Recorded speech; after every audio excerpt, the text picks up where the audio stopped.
तो hello guys, स्वागत करछि अपन मन को आउडे नया वीडियो रे। जेमति कि बहुत सारा लोक आस्तନ୍ତି हम न्योमगिरी हिल पर, किंतु से सीक्रेट गुंफाटा जिबार रास्ता जानि पारुना। तो चलंतु देखिबा केमति जिबे सेही जगह। तो गाइस बहुत गुडा लोक जदि आस्तନ୍ତି ते रास्ता जानि पारनती, सीधा आसीबे लेफ्ट लेफ्ट लेफ्ट नेकी ए पड़ो जति लेफ्ट आछी सेति खाली लेफ्ट जिबे।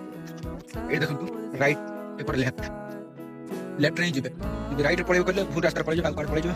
तो सेति हम देखि के किंतु भाइराल बार चले भाई के गाट्रा के ड्राइवर छे निउ की हाय एई के ऊपर जीवित सेडा था ठीक है रह जाओगे।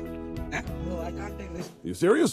गुंफा पर जिबा टाइम रे तुमको बहुत बहुत सुंदर सुंदर व्यू पॉइंट मिलेबो देखिया पे बोली। बहुत भाई माने ए जगह को आसी कि पूरा रास्ता पट्टी जाउछंती, सीधा पळे जाउछंती। इरु एरो टाइप बनाय छै देखंतु, एइट्रु लेफ्ट जिबे, लेफ्ट के आगो गला पर तापे हम पहुंच जिबा। ऊपर रो किछे भेला छै।